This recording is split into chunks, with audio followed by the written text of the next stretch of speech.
Hi అండి, అందరికీ నమస్కారం. Welcome to my channel. ఈ వీడియోలో ఇప్పుడే అందిన వార్త అండి. ఏపీ ప్రభుత్వ ఉద్యోగులకు మరియు పెన్షనర్స్‌కి కొత్త డీఏ మరియు డీఆర్ అనేది ఈ జూలై నెల నుంచి అయితే మనకు వర్తిస్తుందండి. సో, జూలై నెల నుంచి అయితే మనకు డీఏ, డీఆర్‌లు ఒక 3.64% అయితే పెరగడం జరిగింది. సో, ఎంత బేసిక్ ఉన్నవారికి ఎంత అమౌంట్ పెరుగుతుంది అనేది మనం తెలుసుకుందాము. సో, అలాగే సిపిఎస్ ఉద్యోగులకైతే ఎంత అమౌంట్ పెరుగుతుంది, సో రెగ్యులర్ మామూలు ఉద్యోగులకైతే ఎంత పెరుగుతుంది అనేది తెలుసుకుందాము. సో వీడియోలోకి వెళ్ళే ముందు వీడియోకి అయితే ఒక లైక్ చేయండి ఫ్రెండ్స్. సో ఇంకా ఎవరైనా మన ఛానల్ని సబ్స్క్రైబ్ చేసుకున్నట్లయితే మన ఛానల్ వెంటనే సబ్స్క్రైబ్ చేసుకున్న నేను చేసే ప్రతి ఒక్క వీడియో మీ వరకు రీచ్ అవుతుంది. ఇంకా ఆలస్యం చేయకుండా మనం వివరాలకి అయితే వెళ్ళిపోదాము. ఫ్రెండ్స్, ఇక విషయానికి వచ్చినట్లయితే కొత్త డిఏ డిఆర్ టేబుల్ అయితే మనకి ఇక్కడ స్క్రీన్ మీద మనం చూడొచ్చండి. సో కొత్త డిఏ అనేది మనకు 33.67% అయితే ఇవ్వడం జరిగింది. అంటే ఒక 3.64% పెరగడంతో మనకు డిఏ అనేది ఇప్పుడు 33.67%కి పెరగడం జరిగిందండి. సో మనకు ఓల్డ్ డిఏ వచ్చేసి 30.03% అయితే ఉండేది. ఇప్పుడు 3.67% పెరగడంతో మనకు డిఏ అనేది ఈ విధంగా పెరగడం జరిగిందండి. సో ఇక్కడ ఎంత బేసిక్ ఉన్న వారికి ఎంత అమౌంట్ పెరుగుతుంది అనేది ఇప్పుడు చూద్దాము. సో బేసిక్ పే 20,000గా ఉంటే ఈ కొత్త డిఏ ప్రకారంగా మనకు 6,734 రూపాయలు అయితే రావడం జరుగుతుంది అనమాట. అదే ఇది వరకు మనకు 6,606 రూపాయలు మాత్రమే వచ్చేది.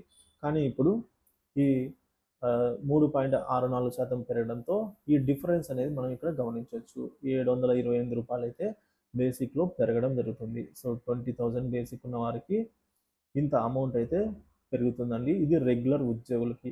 అదే సిపిఎస్ ఉద్యోగులకి అయితే ఇక్కడ 655 రూపాయలు మాత్రమే పెరగడం జరుగుతుందండి.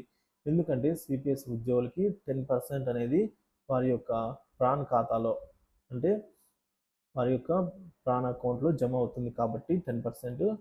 సో సిపిఎస్ ఉద్యోగులకి ఈ 655 రూపాయలు మాత్రమే పెరగడం జరుగుతుంది.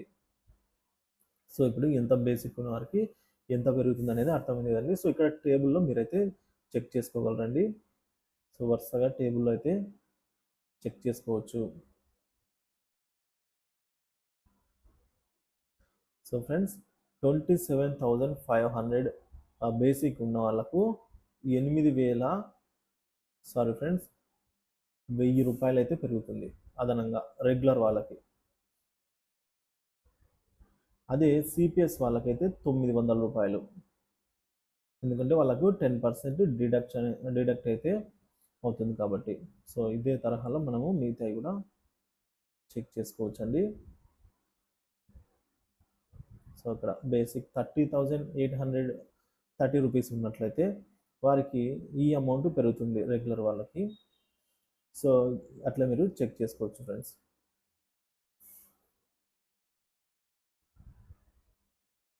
ఇక్కడ మనకు గరిష్టంగా వచ్చేసి 1,66,680 రూపాయల వరకు అయితే ఇవ్వడం జరిగిందండి. సో ఇక్కడ మీరు గమనించవచ్చు, 1,66,680 రూపాయల వరకు గరిష్టంగా పెరిగింది. సో ఇంత బేసిక్ పే ఉన్న వారికి 6,067 రూపాయలు అయితే అదనంగా రావడం జరుగుతుంది రెగ్యులర్ ఉద్యోగులకి. అదే సిపిఎస్ ఎంప్లాయీస్కి అయితే ఈ అమౌంట్ 5,460 రూపాయలు అయితే రావడం జరుగుతుంది ఫ్రెండ్స్. సో ఈ విధంగా మనము మిగతా బేసిక్ వారికి కూడా చెక్ చేసుకోవచ్చు అండి. సో బేసిక్ అనేది 1,54,980 రూపాయలు ఉన్న వారికి 5,642 రూపాయలు పెరగడం జరుగుతుంది. సో ఈ విధంగా అదే సిపిఎస్ ఎంప్లాయీస్కి అయితే దాంట్లో 10% సిపిఎస్ ప్రాన్ ఖాతాలో అయితే జమ అవుతుందండి. సో ఇది ఉద్యోగులకు సంబంధించి కొత్త డిఏ డిఆర్ టేబుల్ అయితే మనకు అందుబాటులోకి వచ్చిందనమాట. ఇక ఎంప్లాయీస్ సంబంధించిన జీతాలకు సంబంధించిన విషయానికి వచ్చినట్లయితే కొన్ని బిల్లులు అయితే చెక్ చేయడం జరిగింది ఫ్రెండ్స్. సో అవైతే పేమెంట్ పెండింగ్ స్టేటస్ వచ్చేసి వెయిటింగ్ ఫర్ ఫండ్ క్లియరెన్స్ అనేది చూపిస్తుంది. అంటే వెయిటింగ్ ఫర్ ఫండ్ క్లియరెన్స్ అంటే మనకి ఆ బిల్ అయితే అప్రూవ్ అయిపోయిందండి. ఎస్టీఓ గారి చేత బిల్ అయితే అప్రూవల్ జరిగిందనమాట.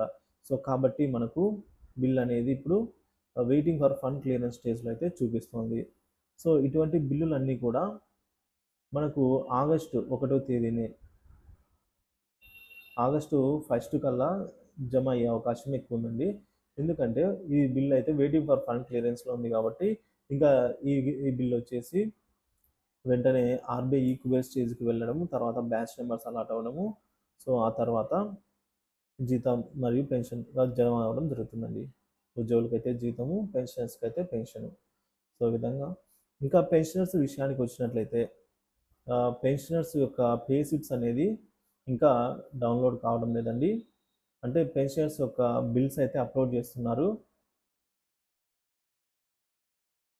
పెన్షన్స్ యొక్క బిల్స్ అయితే అప్లోడ్ అవుతూ ఉన్నాయి.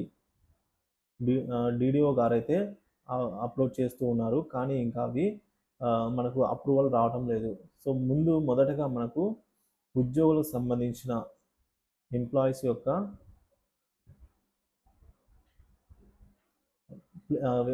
యొక్క పే స్లిప్స్ అయితే అప్లోడ్ చేస్తారు. తర్వాత పెన్షనర్స్కి అయితే అప్లోడ్ చేయడం జరుగుతుందండి. సో కాబట్టి ఇంకా మనకు పెన్షనర్ సంబంధించి పే స్లిప్స్ అయితే డౌన్లోడ్ కావటం లేదు. సో ఎంప్లాయీస్ సంబంధించిన పే స్లిప్స్ డౌన్లోడ్ అవుతున్నాయి. సో మీరు మీ పే స్లిప్లో ఇప్పుడు మార్పు అయితే గమనించవచ్చండి. మీ డిఏ అనేది ఇప్పుడు 33.67% అయితే మీరు గమనించవచ్చు. సో ఇది పెరిగింది కాబట్టి. నెక్స్ట్ మరొక అప్డేట్ అండి.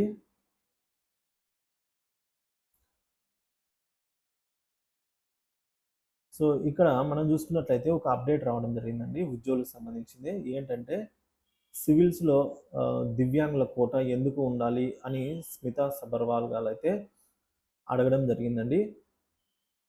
సో సివిల్కు సిద్ధమయ్యే దివ్యాంగుల కోటా ఎందుకు అంటూ సీనియర్ ఐఏఎస్ అధికారి స్మితా సబర్వాల్ గారు అయితే ఈ విధంగా క్వశ్చన్ చేయడం జరిగిందనమాట.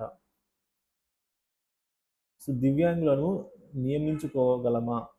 పౌర సేవల కొలువు సుదీర్ఘ శ్రామిక శ్రమతో కూడుకున్నవి, ఫిజికల్ ఫిట్నెస్ ఉండాలి, వీటిలో రిజర్వేషన్ ఎందుకు అని అయితే ఆమె ట్వీట్ చేశారు.